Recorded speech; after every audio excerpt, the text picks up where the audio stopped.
Hello and welcome to study with B. दोस्तों, आज के सामने जो टॉपिक दिख रहा है संधारित्र का निरावेशन। इसके पहले वाले वीडियो में हमने आपको पढ़ाया था कि संधारित्र चार्ज कैसे होता है। यहाँ पर हम लोग देखेंगे संधारित्र डिस्चार्ज कैसे होता है। ठीक है, तो उसमें चार्जिंग में हमने आपको बताया था कि जो टोटल इसमें जो क्यू की वैल्यू आई थी, क्यू इक्वल्स टू 1-e⁻t/RC। और उसमें हमने आपको बताया था टाइम कांस्टेंट क्या होता है, ये भी बताया था। देखिए, अगर हम लोग जनरली टाइम कांस्टेंट को देखो तो टाइम कांस्टेंट का मतलब क्या होता है कि वो एक बार में यानी पहले बार में एक बार में अपने प्रारंभिक मात्रा का अगर वो 63.2% अगर चार्ज हो जाता है तो वही उसका क्या होता है, टाइम कांस्टेंट कहलाता है। तो हमने बताया था आपको। अब यहाँ पर हम लोग देखेंगे कि ये डिस्चार्ज कैसे होता है। देखिए दोस्तों, पहले समझ लीजिए डिस्चार्ज कैसे होता है। देखिए, जैसे यहाँ पर पहले हमने ये चार्ज हो गया तो इस बैटरी की जो ई टर्मिनल है, हमने यस को जो जोड़ा था, इस बैटरी के हमने ए टर्मिनल से पहले जोड़ा था चार्जिंग वाले में। चार्जिंग का फिगर याद करिएगा। तो इसमें यहाँ पर एस जुड़ा था तो इसका कोई कनेक्शन नहीं था, यहाँ से बैटरी से कनेक्शन उस समय हो गया था और इस बी वाले से कोई कनेक्शन नहीं था। तो जब यहाँ से कनेक्शन हो गया तो उसके थ्रू ये आपका जो कैपेसिटर था ये चार्ज हो रहा था रेजिस्टेंस के थ्रू। लेकिन जैसे ये चार्ज हो गया, तो जब ये चार्ज हो गया यहाँ से, तो हमने क्या किया कि इस बैटरी का कनेक्शन यहाँ से डिस्कनेक्ट कर दिया है ना। आप समझते भी होंगे, बैटरी भी देखे होंगे। तो जब ये आपका डिस्चार्ज होता है तो क्या होता है, बैटरी से कनेक्शन हट जाता है। तो यहाँ से हमने इसको बैटरी कनेक्शन को हटा दिया। अब क्या कर दिया, अब इसमें हमने केवल कैपेसिटर ही जोड़ दिया और एक रेजिस्टेंस जोड़ दिया। तो दोस्तों, जैसा कि हम जान रहे हैं कि ये कैपेसिटर क्या हो रहा है, चार्ज हो गया है ना। तो हमें ये भी पता है जब ये चार्ज होता है तो ये कैपेसिटर प्लेट क्या होते हैं, एक पॉजिटिव और एक निगेटिव हो जाता है। देखिए, तो जब ये पॉजिटिव है और ये नेगेटिव है, यानी जो इस प्लेट का जो पोटेंशियल डिफरेंस है, यानी जो इस वाले का पोटेंशियल डिफरेंस है, यानी इसका हाई होगा और इसका लो होगा। तो जब हमें पता है कि जब इनके बीच कोई है केवल एक रेजिस्टेंस लगा है, तो ये हाई से क्या होना चाहिए, लो होना चाहेगा। तो जब ये पूरे का पूरा चार्ज इस तरफ से आएगा, आवेश धारा इस तरफ से आएगी, तो अब यहाँ से जब यहाँ पर आएगी तो इसके थ्रू जो इसमें जो धारा प्रवाहित होगी, सपोज करिए वो धारा आई प्रवाहित हो रही है। अब वो जब धारा यहाँ से आई प्रवाहित होगी तो क्या होगा कि भाई जब यहाँ से आएगा तो इस रेजिस्टेंस के थ्रू इसमें कुछ ड्रॉप होगा, है कि नहीं, इसमें कुछ वोल्टेज ड्रॉप होगा। और जब ये वाला प्लेट हाई हो जाएगा तो उसके बाद से फिर धारा रिवर्स डायरेक्शन में जानी शुरू हो जाएगी। इस प्रकार से जाएगा तो फिर इसमें लॉस होगा। चूँकि ये रेजिस्टेंस नहीं लगा होता या हमारे पास प्योर कैपेसिटर होता या आइडियल कैपेसिटर होता तो ये धारा बराबर अप डाउन करती रहती, इसमें कोई लॉस नहीं होता।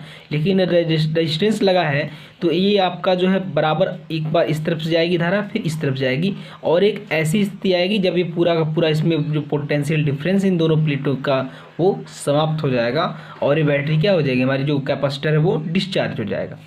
ठीक है, तो ये चीज़ आपको समझनी है। तो हम लोग इसी को देखेंगे कि कैसे काम करता है। देखिए, तो पहले हम लोग लिख लेते हैं, यदि, चलिए लिखते डायरेक्ट, माना डिस्चार्जिंग के दौरान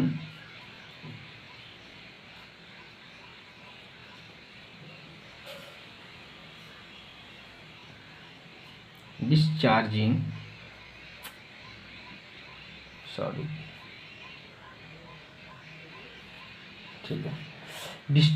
के दौरान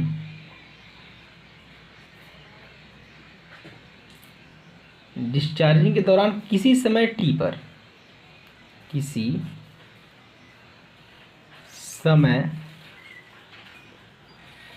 है, डिस्चार्जिंग के टाइम, अब किसी समय टी की बात करें हम लोग, डिस्चार्जिंग समय किसी समय टी पर संधारित्र पर शेष आवेश जो कितना रह जाता है, संधारित्र पर शेष आवेश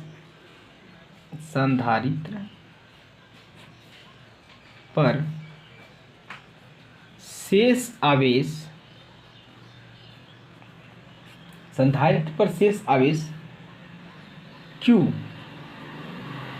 तथा प्रतिरोध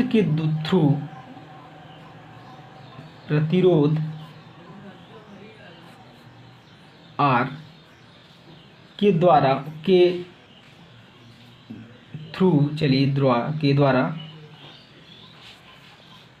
प्रवाहित धारा आई हो तो, ठीक है। देखिए, जब इसमें क्या होगा दोस्तों, जब इसमें प्रवाहित धारा आई हो जाएगा तो देखिए पहले क्या होगा, क्योंकि इसमें जो हमने बताया कि इसका जो वोल्टेज ड्रॉप होगा कुल इसी के बराबर हो जाएगा, तो हम लोग इसको समझ सकते हैं ऐसे। चूँकि देखिए टोटल कितना है, अगर हम लोग किसी टाइम की बात करते हैं तो इसमें टोटल वोल्टेज कितना होगा, तो आपका ये चूँकि ये इसका डायरेक्शन रिवर्स रहेगा, इसका सेम रहेगा, तो जब ये आपका माइनस ये आपका हो जाएगा, अगर टोटल हम लोग जीरो कर दें तो हम लोग इसको कर सकते हैं सर इसका क्या, इसका वोल्टेज और इसका वोल्टेज दोनों क्या हो जाएंगे, इक्वल हो जाएंगे। तो हम लोग इसको लिख सकते हैं कि Q/C, अगर किरचॉफ लॉ लगा ले तो भी हम लोग का हो जाएगा Q/C माइनस यहाँ पर वोल्टेज क्या होता है आई आर, इसमें करंट आई आ रही है और इसका आई इंटू आर हो जाएगा ये, और इसमें चूँकि कोई वोल्टेज सोर्स नहीं है इसलिए यहाँ पर क्या हो जाएगा, जीरो हो जाएगा। ये बात समझाइए। चूँकि आप जानते हैं V इक्वल्स टू क्या होता है, V इक्वल्स टू Q/C होता है। और आपने क्लास 10th में पढ़ चुका होगा कि सर V बराबर आई आर भी होता है। तो इसमें टोटल वोल्टेज कितना हो गया, इसका और इसका, चूँकि इसका डायरेक्शन अपोजिट है, देखिए यहाँ से जा रहा था तो यहाँ पर क्या हो जाएगा, यहाँ पर प्लस रहता है और यहाँ पर क्या हो जाएगा, माइनस जाएगा। तो यहाँ से जो इसका डायरेक्शन है, इसका डायरेक्शन जब इधर जाएगा तो इसका अपोज करेगा, है ना, तो क्या हो जाएगा, ये दोनों का डायरेक्शन अपोजिट हो जाता है। इसको सॉल्व करिए तो Q/C equals to I into R, तो यहाँ से तो ये हो जाएगा। अब क्या करना है, आपको कुछ करना नहीं, बहुत ही सिंपल तरीका लगाना है, हम लोग को पता है। देखिए अगर हम लोग यहाँ पर देखें तो I को हम लोग क्या लिख सकते हैं, तो Q/C, इस R को नीचे भेज दें यहाँ पर, या रहने दीजिए कोई दिक्कत नहीं है। देखिए Q/C यहाँ पर हो जाएगा, R यहाँ पर है, और इस R को जो है हम लोग दिखाते हैं यहाँ से। देखिए अब चूंकि यहाँ पर धारा में कमी हो रही है, धारा इसमें क्या हो रही है, धारा हमेशा घटती जा रही है, तो जब घटती जा रही है तो उसको आप माइनस दिखा सकते हैं। चलिए हम यहाँ से माइनस दिखा दे रहे हैं, और यहाँ से क्या हो जाएगा dQ/dt। चूँकि यहाँ पर जो आवेश परिवर्तन है, आवेश हमेशा घट रहा है, यहाँ से जो पहले आवेश था कुछ और था, फिर बाद में क्या हुआ, घट रहा है, तो इसलिए हमने यहाँ पर इसको क्या दिया है, माइनस दिखाया है। इसको आप याद रखिएगा कि यहाँ पर माइनस क्यों हुआ है, चूँकि धारा का मान बराबर क्या है और इसमें घट रहा है। ठीक है, आप कुछ नहीं करना है, सिंपल सी बात है, ऐसे dt कर लीजिए। This implies that dt equals to क्या हो जाएगा भाई, देखिए dt को यहाँ पर भेजिएगा तो यहाँ से क्या हो जाएगा, माइनस आर सी, यहाँ से ऊपर हो जाएगा आर सी, और यहाँ पर क्या हो जाएगा भाई, देखिए आर सी और क्यू नीचे चला आएगा, डी क्यू यहाँ पर हो जाएगा और क्यू नीचे चला आएगा। ठीक है, अब यहाँ से नीचे हो गया, बस आपको क्या करना है, आपको कुछ करना नहीं है, अब इसका इंटीग्रेशन करना है, तो हम लोग यहीं पे लिख देते हैं समाकलन करने पर। ठीक है, समाकलन करने पर, ठीक है। देखिए अब जब समाकलन करेंगे तो क्या निकलेगा, टी का समाकलन, डी टी का समाकलन तो केवल टी हो जाएगा। अब यहाँ से माइनस आर सी है तो माइनस आर सी रहने दीजिए। अब यहाँ पर इसका समाकलन क्या होता है, लॉग है ना, देखिए 1/x का इंटीग्रेशन में आपको बताया था, 1/x का इंटीग्रेशन क्या होता है, अगर 1/x का इंटीग्रेशन करेंगे तो log x होता है, तो ये हो जाएगा आपका log x, तो यहाँ से हो जाएगा माइनस log a हो जाएगा q। ठीक है, और एक कोई कांस्टेंट आएगा, चलिए हमने एक कांस्टेंट ले लिया a, जहाँ a क्या है, समाकलन कांस्टेंट है। ठीक है, क्या है ये, समाकलन कांस्टेंट। अब यहाँ से जब ये समाकलन कांस्टेंट हो गया तो भैया हम लोग इसको समीकरण एक मानना है, मान लीजिए, वरना कोई मतलब है नहीं। चलिए हम मान लेते हैं प्यार से, चलिए ठीक है।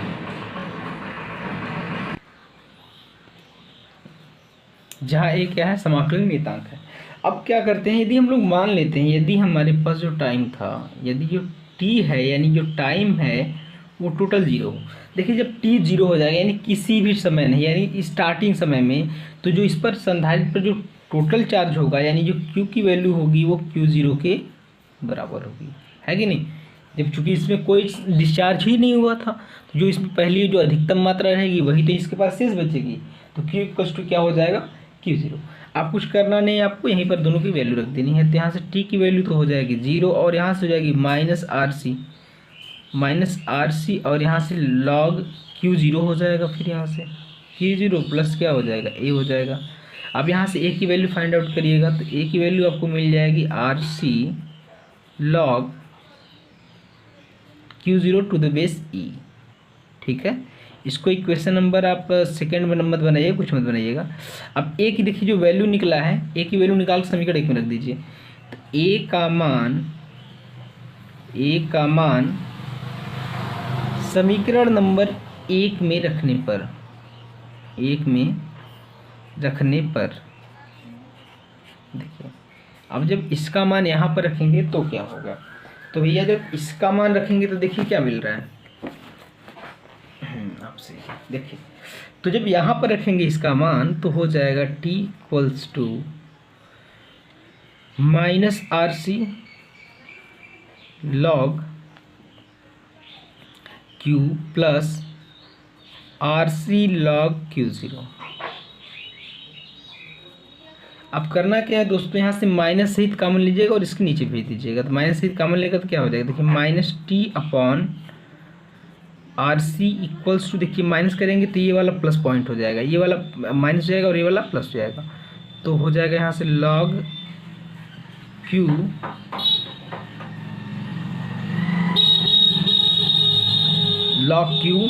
और यहाँ से क्या हो जाएगा plus sorry minus log Q zero, ये तो हो जाएगा। अब इसके बाद क्या करना है आपको ध्यान दीजिएगा, यहाँ से तो हो जाएगा minus T upon R C equals to, यहाँ पर हो जाएगा log Q upon Q zero to the base E. अब इसको बेस को जो है आप घातांक के रूप में लिख दीजिए, तो घातांक के रूप में लिखेंगे तो क्या मिलेगा ई पावर, तो ई पावर यहाँ से हो जाएगा minus T upon R C equals to Q upon Q zero, ये हो जाएगा। दिस इम्प्लाइज दैट यहाँ से जो क्यू की वैल्यू मिल जाएगी तो क्यू की वैल्यू मिल जाएगी Q zero in power A into E power minus T upon R C. ठीक है, देखिए यही इसमें डिस्चार्जिंग का फार्मूला मिल गया दोस्तों। इस पर कभी कभी आप देखेंगे न्यूमेरिकल भी आपको मिलेंगे, तो आप देखिएगा यहाँ से अगर आप इसको सॉल्व करना चाहते हैं तो क्या करना पड़ेगा आपको। अगर हम लोग यहाँ पर की इसके टाइम कांस्टेंट की बात करते हैं, देखिए इसमें जो टाइम कांस्टेंट भी रहेगा वही रहेगा। देखिए दोस्तों टाइम कांस्टेंट निकालने के लिए पहले हमको निकालना पड़ेगा कि रेट ऑफ डिस्चार्जिंग क्या होगी इसकी। तो हम लोग रेट ऑफ डिस्चार्जिंग निकालने के लिए क्या करते हैं, हमारे पास जो फार्मूला आया था Q equals to Q zero into E power minus T upon R C, ये आया था। अब क्या करना है दोस्तों, इसका अवकलन कर दीजिए। ठीक है, तो अवकलन करने पर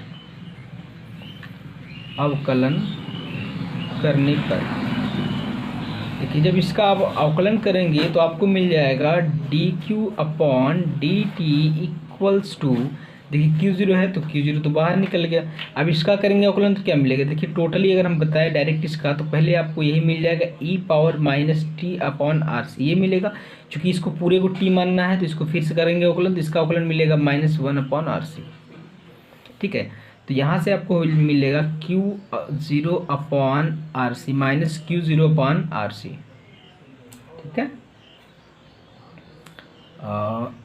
एक मिनट, यहाँ पर चूँकि पहले से ही माइनस था दोस्तों। ठीक है, जब ये पहले से यहाँ से माइनस था तो ये आपको थोड़ा सा ध्यान दीजिएगा, ये फार्मूले पहले से ही माइनस आया था। एक मिनट कुछ मिस हो रहा है, सॉरी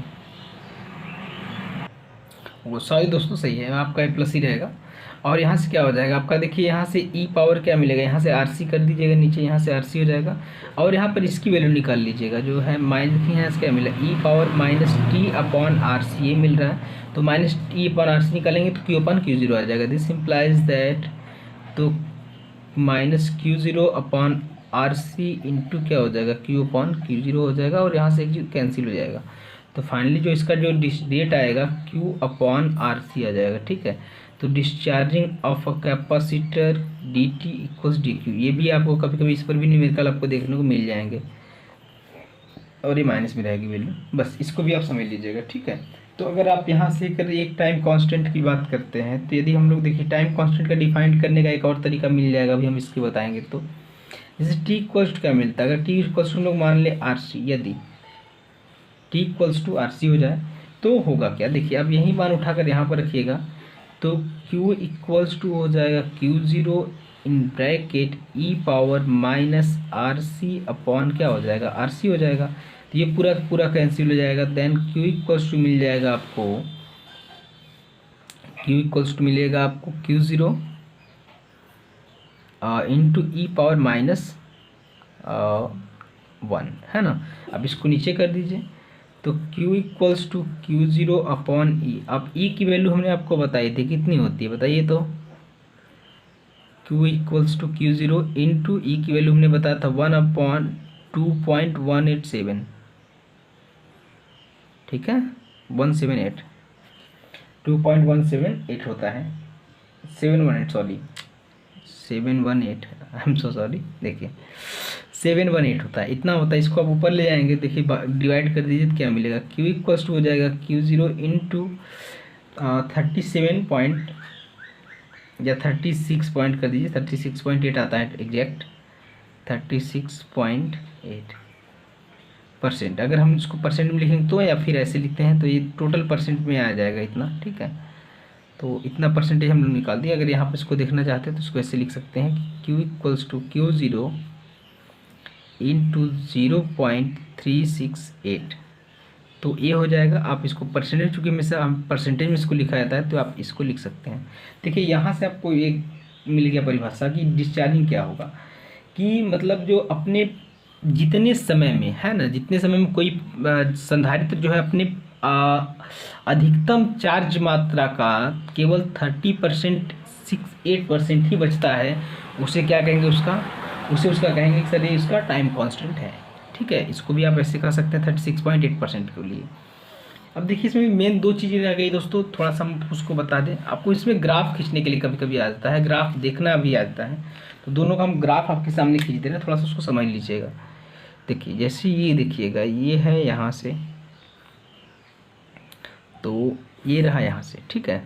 तो अगर हम लोग देख रहे हैं चार्जिंग के लिए, अगर हम लोग ग्राफ खींचना है, ठीक है, देखिए अगर हमारे पास चार्जिंग का ग्राफ है तो कैसे जाएगा। देखिए चार्जिंग का जो ग्राफ था यहाँ से, अगर स्टार्टिंग में हम लोग देखा जाए तो चार्जिंग का ग्राफ इनिशियली बढ़ रहा था, हम लोग उसमें जो रेट निकाले थे वो पॉजिटिव में आया था। तो ये क्या हो रहा था, इसका आपका इनिशियली प्रारंभिक रूप से क्या होता है, वो बढ़ रहा था। फिर आपका यहाँ से देखिए ये है आपका चार्जिंग का ग्राफ, ठीक है।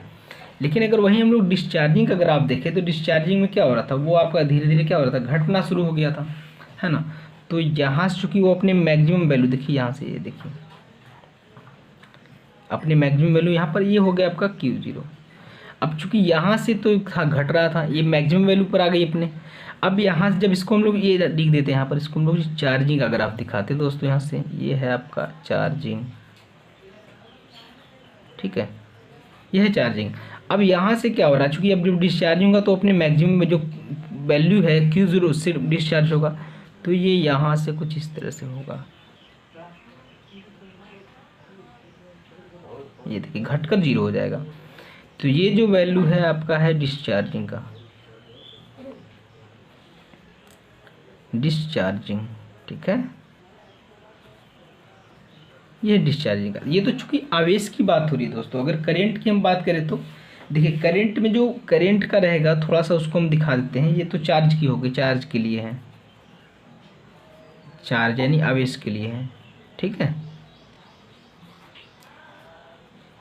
आवेश के लिए है। अगर आपसे धारा का ग्राफ पूछ ले, धारा में देखिए क्या होता है, चूँकि धारा में आप देखेंगे तो स्टार्टिंग में क्या होता है, स्टार्टिंग में जो डिस्चार्ज जो करंट रहता है, कैपेसिटर रहता है, वो बहुत हाईली करंट लेता है। और यहाँ से देखिए I0 की वैल्यू यहाँ पर आएगी, वो बहुत हाई करंट लेगा, कुछ इस तरह से आएगा। ये एक्सिस है भैया, ध्यान दीजिएगा, ये एक्स एक्सिस है, ठीक है, X X dash Y Y dash, ये भी है, यहाँ पर भी वही है, ठीक है, एक्स एक्स डैश और वाई वाई डैश है, ठीक है, सॉरी एक्स एक्स डैश और वाई वाई डैश। तो ये भी यहाँ से है। तो अब यहाँ से देखिए अगर इसमें करंट की बात करेंगे दोस्तों, तो करंट देखिए यहाँ से नेगेटिव से उठता था, नेगेटिव से उठने के बाद यहाँ से आपका ये माइनस में चला जाता है यहाँ से।